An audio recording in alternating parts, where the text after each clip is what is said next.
I feel like I'm doing like a Top Chef challenge with you here. Done! Hands up.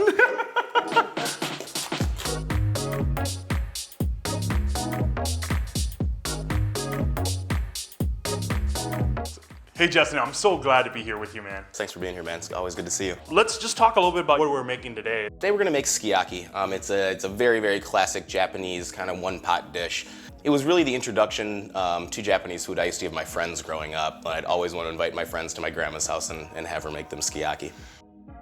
So we're gonna get the sauce base started first. We're gonna use some nice dry sake, some mirin, Japanese rice cooking wine, a little soy sauce, and brown sugar. Okay, awesome. So super simple sauce. Super simple to start, and then all the rest of the sauce is kind of built from the flavors that we're gonna add.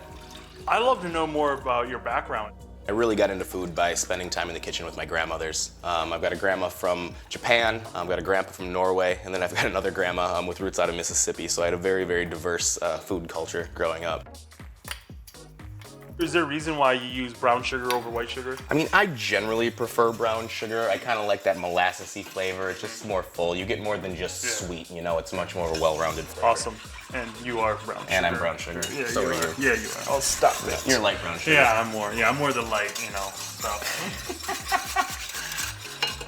And then is there a certain like reduction you go down to? I mean, all we want to do right now is just get that sugar dissolved, bring it up to a boil. This is the base. Later, we're going to be adding a dashi to it that's going to dilute it down a little bit because this is probably going to be very potent right now.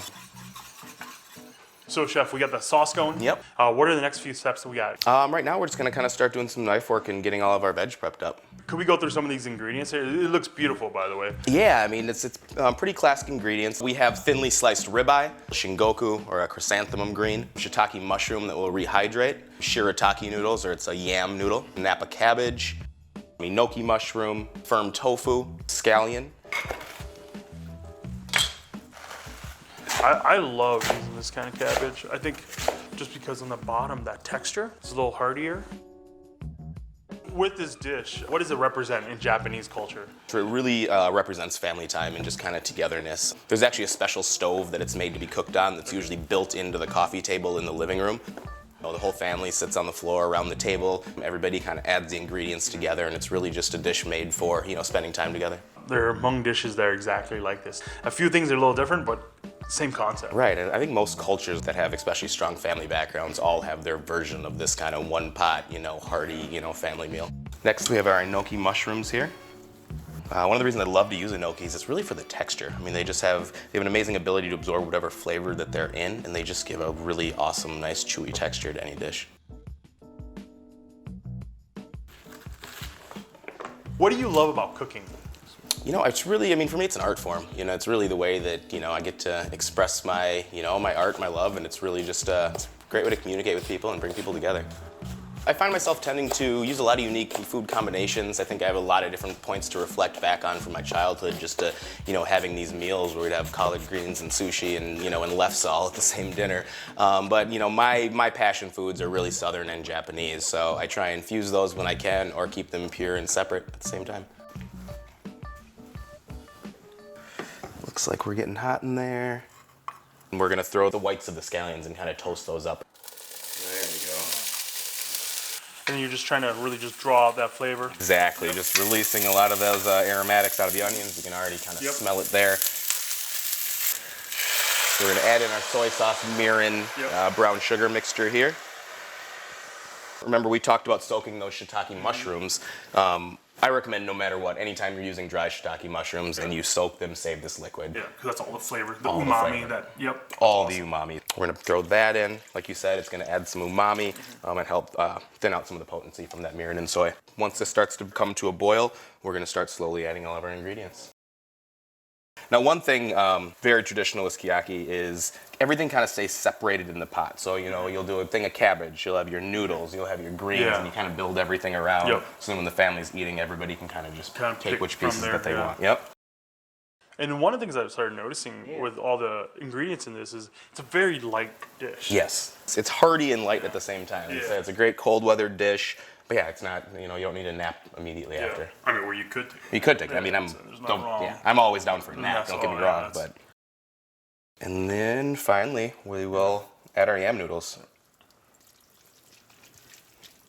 So then at this point, I'm gonna turn it back up to a boil. I'm gonna put the lid on it and kind of let all of that break down and marry together.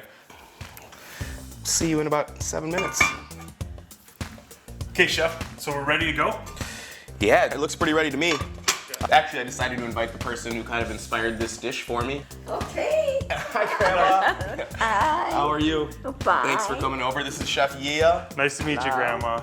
So what do you think about it? Is this the way you would have done it? Does that look all right? Should we find out if I pass the test and give it a try? Let's eat today. All right. Let's eat. For me, this is kind of a choose your own adventure. You know, some people like more tofu, more beef. So, Yeah. I mean, we just kind of take a little bit of what you like. Grandpa used to call these angleworms. Angleworms, yeah. Yeah. Oh, you did. What's that? You didn't cut. Oh, I was supposed to cut them? See? See, we don't know all Grandma's tricks. Here, that one for you. Yeah. Here, taste it and let me know how we did.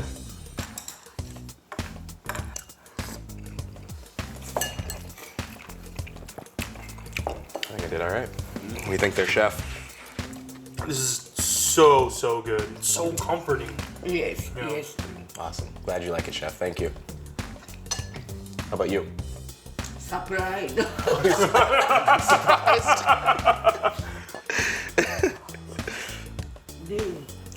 Tastes good. Oh, Well, thank you. is he your favorite? Well, oh yes, oh yes. Official now. Official on camera.